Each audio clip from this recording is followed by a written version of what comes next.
এখানে আপনি যে গাড়ির বিষয়টা উল্লেখ করেছেন সেটা যদি আমি বলি, এখানে আমাদের যা ইয়েদের মধ্যে আমাদের সার্জিস ভাই, হাসনাত ভাই, অনেক সময় আমিও নিজে দেখি ওনারা গাড়ি ব্যবহার করেন, তবে এগুলো তো ওনাদের ব্যক্তিগত গাড়ি না। দেখা যাচ্ছে যে একটা মানুষ কিন্তু আপনি তারা গাড়ি দিয়ে আর কিছু চায় না, তারা গাড়ি দিয়ে আর কিছু চায় না। আমি আপনাকে বলি, ধরেন যে আমাকে বাংলাদেশের কোন একটা টিভি চ্যানেল ওনারা আমাকে একদিন উত্তরা পাঠাতে, মানে উত্তরা যাওয়ার সময় তাদের গাড়ি দিচ্ছিলেন, ব্যবহার করছি। আমি ওই টিভি চ্যানেলকে কি দিয়েছি, মানে সাক্ষাৎকার ওনাদেরকে দিইনি। তারাও কি ওই টিভি চ্যানেলের মতো, ধরেন আমি কুমিল্লা গেলাম, আমি আপনাকে হ্যাঁ, আপনি এটা প্রশ্ন করতে পারেন, কিন্তু আপনাদের হয়তো আমি জানি না আপনি বাইরে থেকে জিনিসটা বাংলাদেশে ফিল করতে পারতেছেন কিনা। বাংলাদেশে অসংখ্য মানুষ আছে, শুধু আমাদের মানে আমরা যে এই আন্দোলনগুলির সামনে দাঁড়িয়েছিলাম, এই রেসপেক্টের জন্য তারা চায় যে আমরা বাংলাদেশে দাঁড়াই এবং বাংলাদেশের মানুষ বিনিময় আর কিছু সার্ভ করি। বিনিময়ে তো সে তো চায় আমরা সার্ভ করি, কাকে? সে সৎ লিডারশিপ চায়, জনগণকে সার্ভ করি, জনগণকে সার্ভ করা অবশ্যই দিচ্ছে। ফ্যান্টাস্টিক। আমি একটু জনাব মাসুদ কামালের কাছে, জনাব মাসুদ কামাল, নতুন কোনো প্রশ্ন নেই। আমার মনে হয় যে জনাব বাকের মজুমদার অনেকগুলি প্রশ্নের আপনার জবাব দিয়েছেন, বা যে প্রশ্নগুলো আপনি তুলেছেন সেই প্রশ্নের জবাব দিয়েছেন। আপনি যদি এখন একটু কনক্লুডিং, আমরা একদম শেষ পর্যায়ে কনক্লুডিং 2 মিনিট একটু বলেন, তারপর আমরা এটা। আমি 2 মিনিট একটা কথা বলি। সেই জিনিসটা হলো কি, বাকের মজুমদার যে কথাগুলি বললেন, ওনাকে একটা পরামর্শ দিব। যখন মানুষের মনে নানা রকম প্রশ্ন কিন্তু উঠে, সেই প্রশ্নগুলো আপনারা ইয়াং, এখন আপনাদের সামনে বিরাট ভবিষ্যৎ আছে, এই প্রশ্নগুলির সঙ্গে নানা রকম সন্দেহ থাকে। তারা যদি প্রশ্নগুলির জবাব না পায়, তখন সেই সন্দেহগুলো একটা বিকৃত চেহারা নিয়ে কিন্তু তাদের সামনে মনে গেঁথে যায়। সেই চেহারাটা সুখকর না। আমরা আপনাদের ওই চেহারাটা দেখতে চাই না, আপনাদের সম্পর্কে ওই ধরনের কথা শুনতে চাই না। আমি রিকোয়েস্ট করবো, মাসুদ ভাই শেষ করুন, তারপরে বাকের ভাইও বললেন। হ্যাঁ বলেন। আমি আপনাদের রিকোয়েস্ট করবো যে রূপায়ণ টাওয়ারে আপনাদের বাসা ভাড়া নিয়ে যেহেতু কথাটা উঠেছে, আমিও তুলেছি, আপনারা প্লিজ দয়া করে জানান আপনারা কত টাকা ভাড়া দেন, 1 নম্বর। 2 নম্বর হলো, আপনারা যদি চাঁদা উঠে থাকেন, তাদের কাছ থেকে রসিদ নিয়ে চাঁদা নেন কিনা, সেই তালিকাটা একটু প্রকাশ করেন। এটা হলো ট্রান্সপারেন্সির জন্য প্রয়োজন। আর যে গাড়ির কথা বলেন, বিভিন্ন লোক গাড়ি চড়তে দেয়, উপহার দেয়, যে তুমি আমার গাড়িটা নিয়ে যাও, চিরদিনের জন্য নিয়ে যাও, এগুলো যে বলেন আপনারা না, এগুলো এই দেশের মানুষ শুনে অভ্যস্ত। একসময় আমরা দেখেছিলাম যে ওবায়দুল কাদের হাতে রোলেক্স টোলেক্স, বিভিন্ন ফিলিপ পাতেক, এই ধরনের নানা ধরনের দামি দামি ঘড়ি, যার দাম 30 লাখ 40 লাখ টাকা। ওবায়দুল কাদের সাহেব একটা জবাব দিতেন, বলতেন আমাকে অনেকে গিফট আকারে দেয়, বন্ধুরা গিফট আকারে দিলাম, না করবো কেন? ভাই গিফট কি মানুষ এমনি এমনি দেয়? এমনি দেয়? যে দেয় সে কি তার নিজের স্বার্থ আদায়ের জন্য দেয় না? বাংলাদেশের মানুষ এত ভালোবাসা করে, ভাই আমি তো আজকে 2 বছর ধরে চাকরি করি না, আমার তো কেউ ভালোবাসা কিছু দেয় না। ঘটনাটা কি ভাই? এটা এমনি এমনি দেয়? আচ্ছা, এই আন্দোলনের আগে আপনারা তো অনেক দিন আন্দোলন করছিলেন, তখনও দিত, ক্ষমতা ধরার আগে দিত। কামাল ভাই আমি ঠিক করছিলাম যে মানে এটা কোনো রকম ইয়া করবো না, কিন্তু দর্শকদের মধ্যে কেউ কেউ জানতে চাইছেন আপনি কি একই ভাবে জনাব তারেক রহমান এত বছর ধরে লন্ডনে কিভাবে থাকছেন সেটা আপনি জিজ্ঞেস করেন? অবশ্যই। আমি এই প্রশ্ন আমি এই 5 আগস্টের আগেও করেছি, 5 আগস্টের পরেও করেছি। আমি বলেছি ওনার ইনকামটা কি, আমি বলেছি, আমি এখনো এই প্রশ্ন করি। যেহেতু আমরা এই প্রশ্ন করি, সাংবাদিকদের আমাদের এই প্রশ্ন করাই আমাদের দায়িত্ব। আপনি শেষ করেন। আমি বলেছি যে জয়ের ইনকাম কি, বলুক জাতির কাছে, আমরা জানতে চাই জয়ের কি ইনকাম, তারেক রহমানের কি ইনকাম, আমাদের জানার দায়িত্ব, আমরা এটা কর্তব্য মনে করি। যদি ওনারা না দেন, যে একইভাবে বিএনপি কি রসিদ দিয়ে টাকা তোলে কিনা, অবশ্যই বিএনপির অফিসের ভাড়া কোত্থেকে দেয়, কে দেয়, এগুলি আমরা জানতে চাই তো না? অবশ্যই, কেন জানতে চাবো না? অবশ্যই চাই। এবং যদি না দেয় আমরা সন্দেহ করবো, আপনারা চাঁদাবাজি করছেন, এবং যারা চাঁদা দেয় তারা কোনো কিছু বিনিময় ছাড়া চাঁদা দেয়, এরকম ঘটনা পৃথিবীতে কোথাও নাই। কামাল ভাই আপনি তো 30 বছর না, আমি তো আমার 30 বছরের কাছাকাছি হয়েছে, আপনার তো 40 বছরের কাছাকাছি হয়েছে। আমরা কি দেখছি বিএনপি কোনো সময় জানাইছে কোন জায়গা থেকে কোন রসিদ কোন ভাই? এই জন্য তো এই দলগুলোর উপর পরিপূর্ণভাবে আস্থা রাখতে পারি না। ওকে, আচ্ছা ঠিক আছে। আমার মনে হয় কামাল ভাই আপনাকে ধন্যবাদ। কামাল ভাই আপনি কি শেষ করছেন? আমরা যারা বাকের মধ্যে আনইন্টারাপ্টেড 2 মিনিট একটু শুনতে চাই একটা। বাকের ভাই বলেন। আমি বলবো যে মাসুদ কামাল ভাইয়ের জন্য আমার দুঃখ হয়েছে যে ভাই নাকি গিফট পান না। তো আমার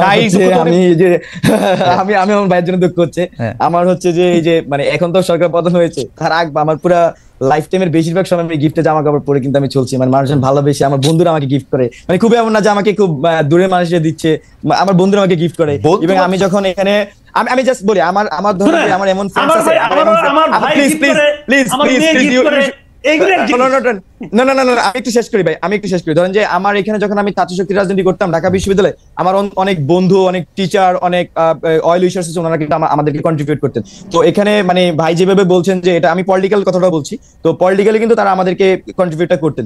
তো এখানে আমার কাছে মনে হয় যে গুড উইলের ইস্যুস আছে, ট্রাস্ট ইস্যুস আছে এবং অনেস্টি ইস্যুস আছে। যদি এই জিনিসগুলো ক্লিয়ার থাকে তাহলে আসলে মানুষ আস্থা রাখে এবং মানুষের সহযোগিতা করে, এবং বাংলাদেশের মানুষ সেই সহযোগিতার হাত কিন্তু জুলাই অভ্যুত্থানে দেখিয়েছে, স্টিল আমাদের সাথে সেটা দেখাচ্ছে। আমরা বাংলাদেশের মানুষের প্রতি আশাবাদী এবং বাংলাদেশের মানুষের প্রতি আমরা আস্থা রাখতে চাই। এবং আগামীর বাংলাদেশে আমরা এই যে আপনি যে গণচাঁদার কথা আমরা বলছি, আমি খুবই ক্লিয়ার করছি, আমাদের এখানে সিস্টেমগুলো কিন্তু ওইভাবে ডেভেলপ হয়নি সবকিছু।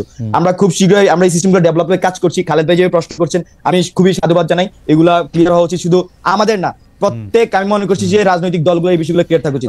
আমরা যদি ছাত্র আমি বলছি ভাই, আমাকে একটু শেষ করতে দিবেন। আমরা রাজনৈতিক দল হিসেবে আসলে আমরা সকল ধরনের সিস্টেম বিল হলে আমরা এই সবগুলা বিষয় আমাদের বাৎসরিক মান্থলি কিন্তু আমরা এই হিসাবগুলো সামনে আনবো, এবং বাৎসরিক হিসাবটা আমাদের সামনে আসবে যে কিভাবে কোন জায়গা থেকে কি কন্ট্রিবিউশন হয়েছে। বাট এখন যেটা হয়েছে, আমাদের যে ছাত্ররা যে কাজ করছি, আমি কিন্তু এখন মাস্টার্সে পড়ছি, আমার এর সাথে একাডেমিয়া, এর সাথে আমার ক্যাম্পাসে কাজ করতে হয়, 10টা প্রবলেম হলে সেটা দেখতে হয়। তো আমরা কিন্তু সেই জিনিসগুলো করছি, আমরা আমাদের এই দায়িত্বটা পালন করে যাচ্ছি। তো এখানে আপনার আমাদের সিস্টেমটা বিল্ড হয় নাই। এখানে নিউ সেটেলমেন্টে আমাদেরকে যেমন টাইম নিতে হচ্ছে, আমাদের এই জিনিসগুলো একদমই ক্লিয়ার কাট রাখার জন্য আমাদেরকে কিন্তু একটা সিস্টেম বিল্ডিং এর দিকে যেতে হচ্ছে। তো এই জন্য আমাদের সময় লাগবে, আমরা আপনাদের কাছে সময় চাই, এবং বাংলাদেশের মানুষ আমাদের কাছে আস্থা রেখেছে, আমরা সেই আস্থা ধরে রাখতে চাই। তো এটা বলে আমি আসলে শেষ করবো, এবং আমি আশাবাদী ছাত্ররা যদি আসে তখন এই বিষয়গুলো আপনার খুবই স্পষ্ট এবং সাংগঠনিক জায়গা থেকে খুবই ক্লিয়ার স্টেটমেন্ট। ফ্যান্টাস্টিক। আমার প্রশ্ন হচ্ছে, সরকারের অন্যতম লেজিটিমেসি দিচ্ছে ছাত্র উপদেষ্টারা। আমি এখন একটা প্রশ্ন আপনাকে করতে চাই যে এই জুলাই আগস্ট আন্দোলনে আপনারা যারা নেতৃত্ব দিয়েছেন, সেই আপনাদের উদ্যোগে বা আপনাদের নেতৃত্বে একটা রাজনৈতিক দল হতে যাচ্ছে, আমরা এরকম শুনতে পাচ্ছি, মানে এটা হবেও। এই দল ঘোষণার আগে যারা ছাত্র উপদেষ্টা তারা কি সেই দলে যোগ দিবেন? তার আগে কি নাহিদ আসিফ, জনাব আসিফ, জনাব মাহফুজ তারা সরকারি পদ ছাড়তে পারেন, নাকি সরকারি দলে থেকেই তারা এটা করবেন? আচ্ছা, আমি প্রথমে আবার সেটা হচ্ছে, হ্যাঁ আমি বলছি, আমাদের এক দফার যে দুটি অঙ্গীকার আমি আবার উল্লেখ করছি, ফ্যাসিলিটি সিস্টেমের সম্পূর্ণ বিলোপ এবং নতুন রাজনৈতিক বন্দোবস্ত। মূলত এই দুটি অঙ্গীকারকে সামনে রেখে বৈষম্য বিরোধী ছাত্র আন্দোলন এই 5 আগস্ট পরবর্তী সময়ে তারা সারা দেশে কাজ করে যাচ্ছে। তো বৈষম্য বিরোধী ছাত্র আন্দোলন থেকে যখন দুইজন সমন্বয়ক ছিলেন, যে আমাদের নাহিদ ইসলাম এবং আসিফ মাহমুদ, তারা যখন গভর্নমেন্টে চলে গিয়েছেন, তখন তারা কিন্তু গভর্নমেন্টের হয়ে তাদের দায়িত্ব পালন করছেন। আর বৈষম্য বিরোধী ছাত্র আন্দোলন অন্য যারা নেতৃবৃন্দরা ছিলেন, তারা মূলত দুইটি অঙ্গীকারকে সামনে রেখে তারা বাকি সব কাজগুলো করে যাচ্ছেন। এখন আমাদের মাঠে থেকে 5 আগস্ট পরবর্তী সময়ে জনগণের আশাকাঙ্ক্ষা বলি, জনগণের চাপ বলি, ছাত্রদের চাপ বলি, একটা নতুন রাজনৈতিক দলের কিন্তু আমাদের উপর একটা সেই চাপ আছে। তো এখন আমরা বৈষম্য বিরোধী ছাত্র আন্দোলন, আমি যেটা বলছি, আমাদের এক দফা যে দুটি অঙ্গীকার, সেই দুটি অঙ্গীকার বাস্তবায়নের লক্ষ্যে কাজ করে যাচ্ছে।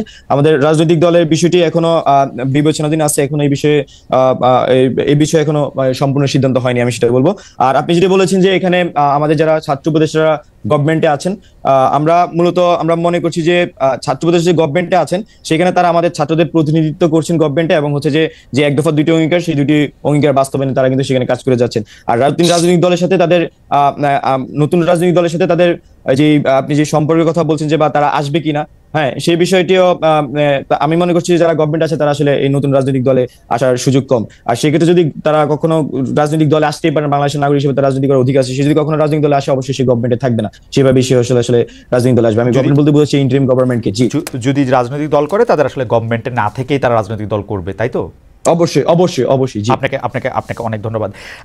আমি একটু জনাব মাসুদ কামাল ভাই আপনার কাছে আসি। জনাব মাসুদ কামাল ভাই, অনেকগুলি বিষয় নিয়ে আসলে কথা বলা যায়, আপনি বলেও আসতেছেন, কিন্তু নতুন বিষয় নিয়ে আপনার কাছ থেকে জানতে এটা একটা সুবিধা।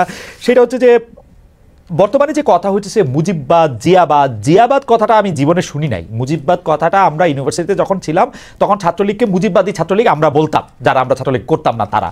একটু বাইদা ভাই বলে রাখি, আমি অবশ্য ছাত্রদলও করতাম না, এই বাইদারিতে আমাকে ফালানোর দরকার নেই। তো মুজিববাদী, এই মুজিববাদ এবং এই জিয়াবাদ, এই ব্যাপারটা কি আসলে, মানে এই বাদগুলি কোত্থেকে আসতেছে, আপনি এটা খেয়াল? আমি আপনাকে বলেন, একটা এই ছাত্র যারা বলেন না, ওনাদেরকে আমি জিজ্ঞাসা করি, হ্যাঁ, যে শেখ হাসিনা সরকার তো গত 17 বছর মোটামুটি টানা ছিল, এই সময় তারা কখনো শেখ হাসিনার মুখে মুজিববাদ শব্দটা কেউ শুনেছে কিনা, এটা আমি একটা জানতে চাই। আমি মনে করতে পারি না। জিয়া রহমানের সরকার, জিয়া রহমানের দল অনেকদিন ধরে রাজনীতি করেনি। এই জিয়া রহমানের কোন একজন কর্মীর মুখে, নেতাবাদ দেন, কোন একজন কর্মীর মুখে এত বছরে কেউ কখনো জিয়াবাদ শব্দটা শুনেছে না, জিয়াবাদটা তো নগদ মনে পড়তেছে না, কিন্তু আপনি এটা ঠিক কইছেন, মুজিবাদ শব্দটা না কইলে হাসিনা তো বছরের নাম দিয়ে দিছিল মুজিবীয় বর্ষ, জায়গার জোনের নাম দিয়ে দিছিল, সবকিছু তো ওগুলি প্রশংসা করছি না, আমি বলছি জানেন এইগুলো বলার জন্য আমাদের এই পাটোয়ারি সাহেব এখন আমাদের জ্ঞান দিচ্ছেন। আজকে দেখলাম পাটোয়ারি সাহেব বলতেছে মুজিববাদ জিয়াবাদ হবে না, অন্য বাদ, কি বাদ হবে ভাই? আপনার বাদটা কি? পাটোয়ারি বাদ? বাদটা কি রে ভাই? বুঝান না আপনি আমাকে জিনিসটা। বাদের কথাটা আসে করে, বাদ তো বাদ, সব বাদই বাদ না। উনি যেটা বুঝাইতেছে কামাল ভাই, আমি যেটা বুঝছি জনাব পাটোয়ারি যেটা বুঝাইতেছে, আপনি যে এখন উনাদেরকে সমালোচনা কইরা আপনার সমালোচনার ফসল বিএনপির ঘরে উঠতেছে, সেইটাতে আমরা এটা পছন্দ করতেছি না। আপনি বিএনপিরও সমালোচনা করেন, ওনার ঘরে উঠলে পছন্দ করতেন, আমার ওকে ফাইন। কার ঘরে উঠবে আমি জানি না, তুমি কি চান যে আমি সমালোচনা করে ওনার ঘরে আমার ফসল উঠাই দেই? হ্যাঁ, ওনার তো আমার আজগুবি লোক মনে হয়। কারণ আপনি কোথা থেকে মুজিববাদ নিয়ে আসলেন, কোথা থেকে জিয়াবাদ নিয়ে আসলেন? যে লোক জিয়াবাদ ক্রিয়েট করতে পারেন তার ঘরে উঠা উচিত। উনি কোথায় আসে এত যে কথা বলেন ভাই, এগুলো আমি এগুলো বলতে চাই না।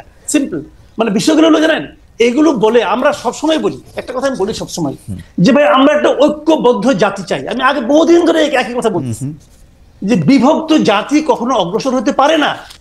শেখ হাসিনা এই 17টা বছর ধরে এই এক আকাম করে গেছেন, জাতিকে উনি ভাগ করতে চেয়েছেন চেতনার নামে, মুক্তিযুদ্ধের নামে, ওনার পিতার নামে দেশটাকে ভাগ করার চেষ্টা করেছেন। জিয়াউর রহমানের মতো একজন সেক্টর কমান্ডারকে বলে কি উনি পাকিস্তানের চর ছিলেন। আপনার জামাতে ইসলামকে নিষিদ্ধ করতে চেয়েছেন, জামাতে ইসলামকে উনি দরজা পর্যন্ত, অফিস পর্যন্ত খুলতে দেন নাই। এগুলো তো করেছেন, কেন করেছেন? জাতিটাকে ভাগ করতে চেয়েছেন, ভাবছেন যে ডিভাইড এন্ড রুল, আমি অর্ধেককে ভাগ করে রাখবো, কিছু লোককে দৌড়ের উপর রাখবো, আর বাকিরা আমরা রুল করব। এখনো সেই একই প্রক্রিয়া আমরা দেখতে পাচ্ছি, জাতিকে ডিভাইড করা। মুজিববাদী একদল লোক, একদল জিয়াবাদী লোক, আরেকদল পাটোয়ারিবাদী লোক। ভাই হচ্ছে কি দেশে? হচ্ছেটা কি? আপনি চান কি জুলাই আগস্টের মতো একটা রক্তক্ষয়ী এরকম একটা জিনিসের পরে 15 বছর পরে শেখ হাসিনার এরকম জগদ্দল পাথরের মতো চাইপা থাকার পরে একটা দেশ ক্ষমতায় থাকার পরে আমরা ওই বাইনারি দেখবো যে একবার ইলেকশন হবে বিএনপি জিতবে, আরেকবার ইলেকশন হবে বিএনপির বিরোধী যারা আছে তারা জিতবে, ওইটার মধ্যেই থাকবে। আমরা কোনো ধরনের কোনো পরিবর্তন, গুণগত মানগত কিচ্ছু পরিবর্তন আমরা চাইবো না, কিচ্ছু পরিবর্তন আমরা দেখবো না। না, আপনি আমাকে বলেন তো ভাই, নির্বাচন ছাড়া আপনি পরিবর্তনটা কেমনে করবেন? নির্বাচনটা পরিবর্তন করব এই যে ইউনূস সাহেবের মতো ভালো ভালো উপদেষ্টা, তারপরে যে ছাত্রদের মতো ভালো ভালো লোকরা ক্ষমতায় থেকে গুণগত মান পরিবর্তন আনবে। তারা সৎ লোক, তারা সততা দিয়ে মানুষকে বুঝাবে। পলিটিক্যাল পার্টিদের তো আমরা দেখছি তারা খারাপ। তাহলে আপনি যাচ্ছেন অরাজনীতিকরণ, বিরাজনীতিকরণ। না, রাজনীতি হবে পরে, ওরা যখন রাজনৈতিক দল করবে, ওরা যখন রাজনৈতিক দল করে আসবে তারপরে হবে রাজনীতি। আপনার কথা বটম লাইন দুইটাই, রাজনৈতিক দলগুলো সব খারাপ, রাজনৈতিক দল দরকার নাই, আমরা অরাজনৈতিক দল আনবো, তারা কারো কাছে কোনো জবাবদিহি করবে না, ওদের যখন ইচ্ছা হবে ভ্যাট বাড়াই দিবে, যখন ইচ্ছা হবে বই দিবে, যখন বলবে যে বই কবে দিবেন বলতে পারবো না বই কবে দিব। আজকে আমরা দেখলাম যে বইয়ের ট্রাক ধরা পড়তেছে। কেন ট্রাক ধরা পড়তেছে? এটাকে আগে শুনছি, কেন শুনি নাই? যদি বই আপনি ঠিক মতো দিতে পারেন তাহলে তো বইয়ের ট্রাক এনে বাংলা বাজারে এনে বিক্রি করার দরকার পড়ে না। শিক্ষা উপদেষ্টাকে জিজ্ঞাসা করে যে ভাই আপনি কবে বই দিবেন, আমি বলতে পারবো না কবে বই দিতে পারবো। যে দেশের শিক্ষা উপদেষ্টা বলে যে কবে নাগাদ বই যাবে উনি জানেন না, তারপরে উনি কেমন ব্যক্তিত্বের মানুষ, কেমন লজ্জাহীন মানুষ, তারপরে উনি শিক্ষা উপদেষ্টা থাকেন।